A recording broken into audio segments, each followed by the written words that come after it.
Olá pessoal, espero que vocês estejam bem. Sei que tudo isso pegou a gente meio de surpresa, mas a gente está aqui, está na luta. Se Deus quiser, a gente vai atravessar isso juntos, certo? E acho que agora a melhor coisa que a gente faz é manter nossa cabeça no lugar e continuar com nossos hábitos de estudo, né, e fazer nossa parte, certo? Vamos lá? Bom, queria falar para vocês que muita gente está querendo me entregar os trabalhos, né? Eu sei que vocês estão ansiosos aí para se ver livre disso, mas assim, a gente está organizando aí a Google Classroom, né, a sala de aula do Google, para vocês poderem ter organizadinho ali os conteúdos e tudo mais, inclusive as aulas que nem essa, para vocês poderem continuar estudando, certo? Então, fiquem tranquilos aí, porque a gente vai estar com vocês, né, logo logo eu vou dar instruções aí de como entregar esse trabalho, certo?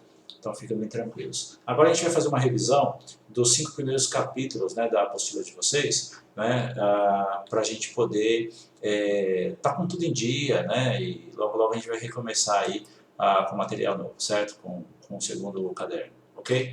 Vamos lá. Primeira coisa que a gente falou foi sobre a experiência filosófica. O que é a filosofia? Lembra que eu diferenciei para vocês a filosofia da ciência ou do mito, por exemplo, né? Então, lembre-se que a filosofia é um pensamento racional, um pensamento rigoroso, né, baseado na razão, na lógica, né?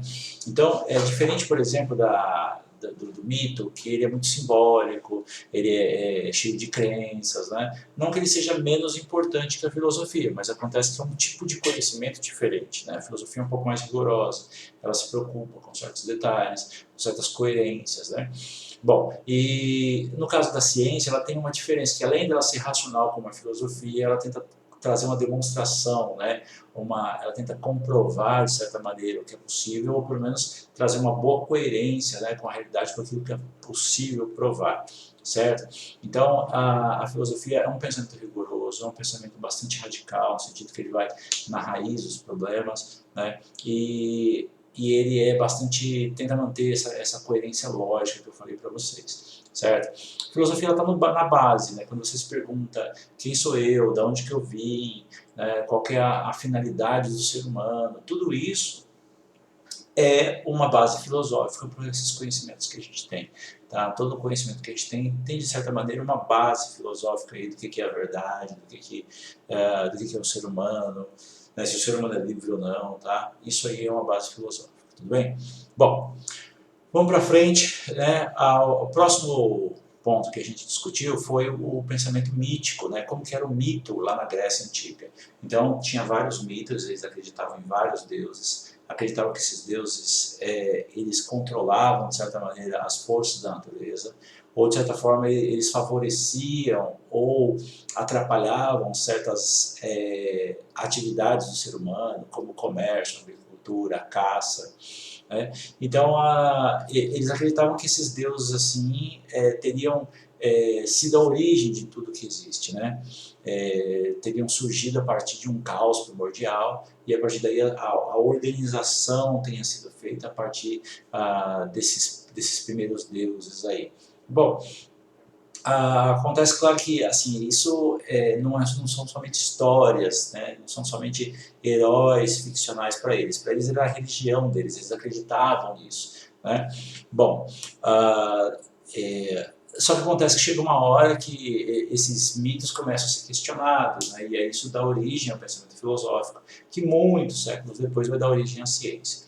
Mas naquele momento foi a primeira tentativa de explicar quem é o ser humano, de onde que ele veio, né, a origem das doenças e por aí vai. Tá? Muito bem. Lembre-se que existia o Hesíodo, né, que contava ali, as teogonias, como surgiu o universo, aquela coisa toda, e tinha o Homero, que conta a Ilíada, a Odisseia, que são aquelas histórias dos deuses, dos heróis, né, a guerra de Troia, né, a volta do Ulisses para casa. O Homero mesmo não escreveu nada porque ele era cego, né, mas os discípulos dele escreveram, né, e essas histórias eram como se fosse a Bíblia para eles, eles acreditavam para valer nisso tudo, certo? Muito bem. E aí a gente falou do nascimento da filosofia. A filosofia surge mais ou menos no século VII, até o século V a.C.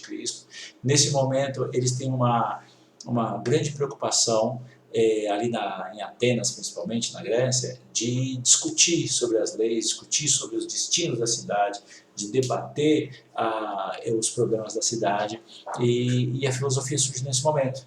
nesse momento em que existe um debate muito grande, pessoas vindo de vários lugares lá para Atenas, e isso influencia muito o surgimento da filosofia, certo? Então a gente pode dizer que a filosofia, de certa maneira, é filha da polis, né? Polis é a cidade-estado grega. Lembra que cada cidade-estado grega ela era independente, eles tinham em comum uma cultura, uma religião, né? A crença dos mitos, né? Uma língua, né? Eles se juntavam para entrar numa guerra, por exemplo, do mesmo lado, mas cada um era independente, tinham governos separados, né? E ali na polis de Atenas se organiza o primeiro governo democrático, o primeiro governo que o povo participa. Então eles trocam a força bruta, né, que os reis usavam para forçar as pessoas a obedecerem, eles trocam isso pelo poder da palavra, pelo debate, pela discussão. E é muito importante que nesse momento aí vão surgir alguns pensadores, que a gente vai falar daqui a pouco, né, que vão ensinar o povo a fazer isso. Né, a debater e tudo mais. Né? Só que a filosofia, assim, é importante a gente perceber que ela surge nesse contexto, no contexto da democracia ateniense, lá da Grécia, num contexto em que você tem comércio, em que você tem uma cidade-estado, né, independente, você tem viagens marítimas, você tem uma moeda que circula ali, bastante comércio. Então, tudo isso faz com que seja muito mais fácil, ou melhor, ter um terreno propício para o florescimento da filosofia, certo? Vamos para frente. Bom, depois a gente falou sobre a filosofia pré-socrática e o pensamento sofista. Pré-socráticos são aqueles que vêm antes do Sócrates. Tá? Lembre-se que o Sócrates foi um grande pensador, mas ele não foi o primeiro. Tá? Teve alguns pensadores, como Tales, por exemplo, né? Talvez aí tenha sido o primeiro pensador, e ele se perguntou se, de repente, tudo que existe não teria surgido da água. Pode parecer muito simples para a gente, mas na época era um avanço, né? Um pensador a partir da natureza, né? Então eles investigavam a natureza, procuravam o arqué, a origem de todas as coisas. Então, alguns propuseram o ar, a terra, tal. O Empédocles chegou a concluir que os 4 elementos, essa ideia perdurou durante muito tempo, né? Até o século XVII, ainda se acreditava que os 4 elementos eram só 4, né? Que os 4 elementos formavam tudo que existia. Né? E aí surge também, por exemplo, o Pitágoras, que acha que tudo vem de relações numéricas, o Demócrito, que achava que tudo era formado por pequenas partículas chamadas de átomos. Né? E aí você tem uma briga muito grande entre dois pensadores. Um é o Heráclito, que acredita que tudo muda o tempo todo, e você tem um outro que é o Parmênides, que acha que as coisas não mudam, as coisas são sempre as mesmas. E aí você fala, pera, o Heráclito, eu percebo que algumas coisas não mudam. Eu disse para o Parmênides, pera, eu vejo que algumas coisas mudam. E como é que eles respondem isso? Dizendo que os nossos sentidos nos enganam. A gente não pode acreditar naquilo que a gente vê, que a gente sente, que a gente toca. Certo? Bom, e aí, a gente tem os outros pensadores que são os sofistas. Os sofistas foram muito importantes no surgimento da filosofia, porque eles foram os primeiros professores, os primeiros advogados. Eles ensinavam as pessoas a falar bem, a convencer os outros. Porque pensa, numa democracia é extremamente importante você convencer o outro, para que ele mude o voto dele. Então, era um momento na Grécia em que isso era muito valorizado. E eles eram os caras que ensinavam as pessoas a fazer esse tipo de coisa. Né? Então, eles foram muito criticados, né? Eram chamados de mercenários, porque cobravam pelas suas almas. Então, eles passaram para a história como vilões. Mas, na verdade, eles eram apenas pensadores que tinham uma maneira diferente, né, de enxergar o mundo. Eles acreditavam que a verdade não era a mesma para todos. Eles acreditavam que a pessoa podia construir a verdade no debate, no discurso. Eles podiam, se eu convencesse você de uma ideia, não tinha importância se ela era verdadeira ou não. O importante era convencer as pessoas. Certo? Então, a retórica era muito importante, a arte de falar bem. E eles ensinavam isso para as pessoas. Né? Muito bem. E aí veio o Sócrates, que é considerado o pai da filosofia.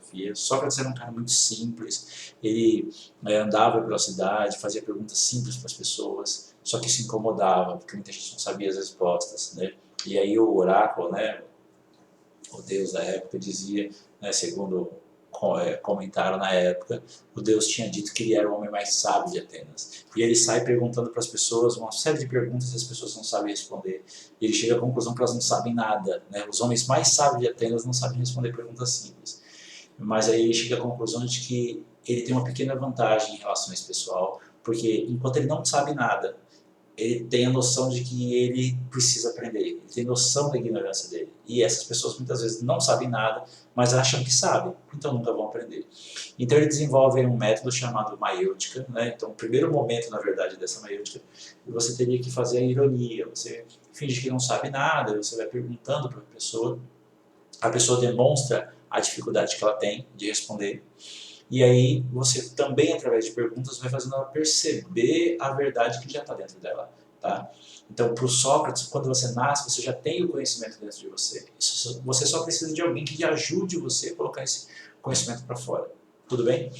Tá? Então, essa é a maiêutica do Sócrates. Esse é um método socrático. Né? Você, através de perguntas, vai fazendo a pessoa colocar para fora essa verdade que está dentro dela. Ok? Bom, gente, esse é um resumo aí da primeira apostila. Espero que, como eu falei, logo logo a gente esteja junto, tá? Mas por enquanto, mantenha o foco nos estudos e pensamentos bons aí, pessoal. Logo logo a gente vai se ver. Abraço, pessoal. Tchau, tchau.